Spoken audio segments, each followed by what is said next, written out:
வணக்கம் பசங்களா, எல்லாரும் நல்லா இருக்கீங்களா? அம்மா நல்லா இருக்கேன். எல்லார் வீட்லேயும் தீபாவளி வந்துருச்சா? எங்கள் வீட்லேயும் தீபாவளி வந்துட்டு. தீபாவளிக்கு ஒரு ஸ்வீட் செய்யலாமா? வாங்க வீடியோக்குள்ளே போய் என்ன செய்கிறோன்னு பார்க்கலாம். இப்போ என்ன செய்ய போகிறோன்னா, தீபாவளிக்கு முதல்ல ஒரு ஸ்வீட்டு அதிரசம் பண்ண போகிறோம். அந்த அதிரசத்துக்கு எவ்வளவு அரிசி போடணும், எவ்வளவு வெல்லம் வேணுங்கிறத தான் இப்போ நம்ம பார்க்க போகிறோம். இதோ இந்த சிண்டு ஒரு காப்படின்னு சொல்லுவாங்க.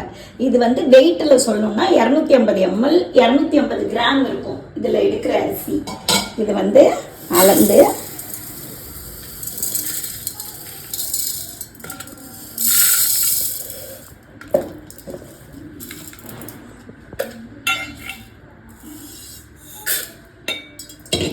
இது ஒரு காப்படின்னு சொல்லுவாங்க.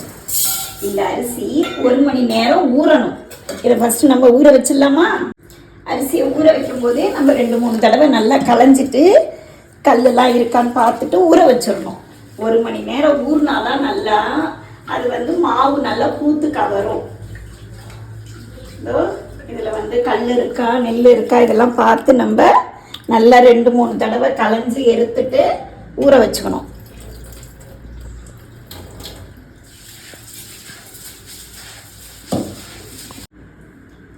அதிரசத்துக்கு அரிசி ஊற வச்சுருந்தோம்ல, அது 1 மணி நேரம் ஊறின பிறகு இந்த துணியில் இந்த மாதிரி போட்டு வச்சுருந்தேன்.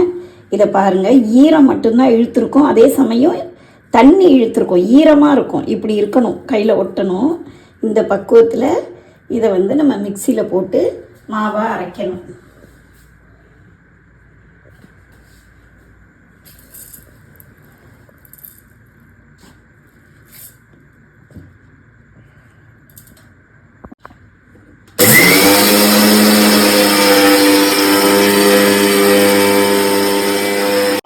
அரிசியை மிக்சியில் அரைச்சி இதை பாருங்கள் மாவாயிடுச்சு. இப்போ இதை மாவு சல்லடையில் சலிக்கணும்.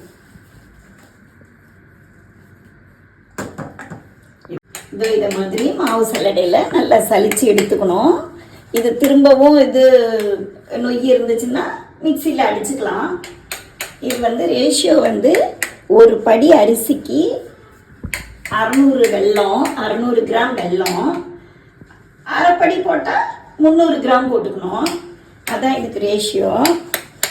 இந்த அதிரசத்துக்கு மாவு ரெடி பண்ணி மிக்சியில் அரைச்சி சல்லடையில் சலித்து இந்த மாவு எடுத்து வச்சாச்சு. இதுக்கு 150 கிராம் வெல்லம் போட்டிருக்கேன். 100 ml அளவுக்கு தண்ணி ஊற்றுறேன். இதை அடுப்பில் வச்சு இப்போ பாவாக்கணும்.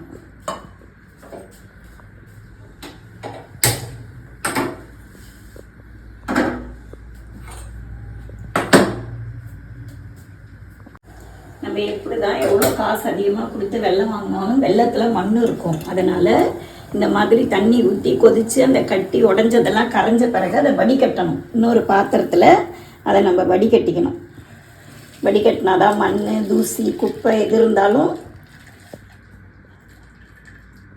பார்த்தீங்களா எவ்வளோ தூசி இருக்குன்னு, இந்த மாதிரி இருக்கும். அதனால் அதை வடிகட்டிக்கணும். இப்போ வடிகட்டி க்ளீன் பண்ணியாச்சு. இப்போ இதை பாவாக்கணும். பாவு பதம் நான் சொல்கிறேன்.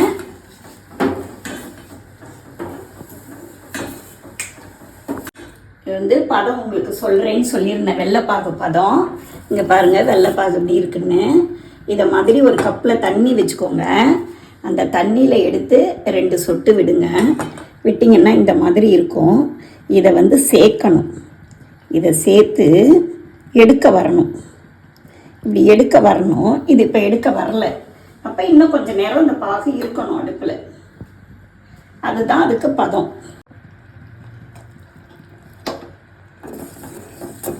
இதை பாருங்க, இந்த பாகை இப்படி எடுத்து இந்த தண்ணியில் விடணும். விட்டு கொஞ்ச நேரம் இருந்து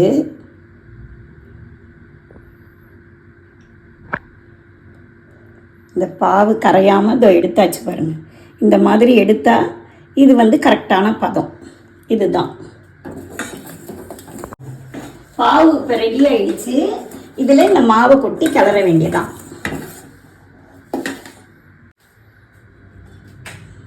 இப்படி மாவை எடுத்து இதில் போட்டு அதிலேயே போட்டு கிளறிடலாம். அப்படியே நம்ம பதமாக தான் வெல்லம் வச்சுருக்கோம். ஸோ இந்த மாவு போட்டால் சரியாக இருக்கும். ஆனாலும் நம்ம கொஞ்சம் கிளறி கிளறி விட்டு போடணும்.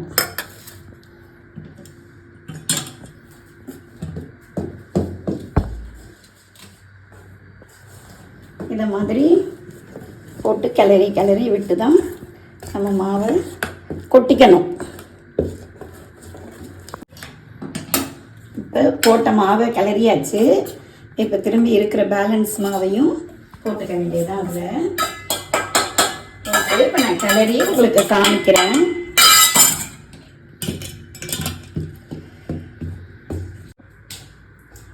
இது வந்து மாவு இப்போ பதமாக வந்துருச்சு.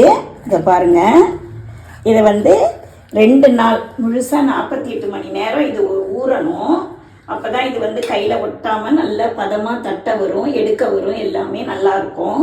அதனால் 48 மணி நேரம் கழித்து திரும்பவும் இந்த வீடியோவில் உங்களை பார்க்குறேன். 48 hours later.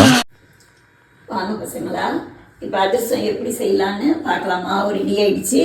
இப்போ அதிரசம் எப்படி செய்யலான்றதை பார்க்கலாம். மாவு வந்து இதோ பாருங்கள், மாவு நல்ல பதமாக ரெடியாக இருக்குது. இது வந்து இப்படி எண்ணெயே தேவைப்படாது. சில நேரம் கொஞ்சம் பதம் இதுவாக இருந்ததுன்னா கையில் ஒட்டுச்சு அப்படின்னா கொஞ்சம் எண்ணெய் தடவிக்கலாம். இப்போ இதை மாதிரி ஒரு இது பாலித்தீன் கவரை கட் பண்ணி அதில் இந்த உருண்டி இப்படி வச்சு இப்படி தட்ட வேண்டியதான். வாழை இலை இருந்தாலும் வாழை இலையிலையும் தட்டலாம். தட்டி எண்ணெய் வச்சுருக்கேன். அதில் போட்டு எடுக்க வேண்டியதுதான். எண்ணெய் வந்து ரொம்பவும் காயக்கூடாது, காயாமையும் இருக்கக்கூடாது, ரொம்பவும் காஞ்சிடக்கூடாது எண்ணெய். இது பாருங்க, அந்த மாதிரி போட வேண்டியதுதான். 48 மணி நேரம் எதுக்காக ஊற வச்சோம்னா அப்போ தான் அந்த மாவு வந்து பக்குவத்துக்கு வரும். அதை எடுத்து இந்த மாதிரி ஒரு இதில் வச்சு கரண்டியில் வச்சு இப்படி வச்சு அமுத்திட்டிங்கன்னா அதில் உள்ள எண்ணெயெல்லாம் இறங்கிடும். இது இப்போ ஆற விட்டு நம்ம பாத்திரத்தில் எடுத்து அடுக்கி வச்சுக்கணும். கொஞ்சம் ஆறுனா தான் நம்ம டேஸ்ட்டு பார்க்க முடியும். அதிரசம் ரொம்ப சூப்பராக வந்திருக்கு, டேஸ்ட்டாகவும் இருக்குது. இந்த நீங்களும் கண்டிப்பாக உங்கள் வீட்டில் ட்ரை பண்ணுவீங்கன்னு தெரியும். ட்ரை பண்ணாதவங்களும் பண்ணி பாருங்கள், ட்ரை பண்ணி பாருங்கள். பண்ணி பார்த்துட்டு எப்படி வந்ததுன்னு கமெண்ட் செக்ஷனில் கமெண்ட் பண்ணுங்கள். மறக்காமல் லைக் பண்ணுங்கள், சப்ஸ்கிரைப் பண்ணுங்கள், ஷேர் பண்ணுங்கள், பெல் ஐக்கானை கிளிக் பண்ணுங்கள்.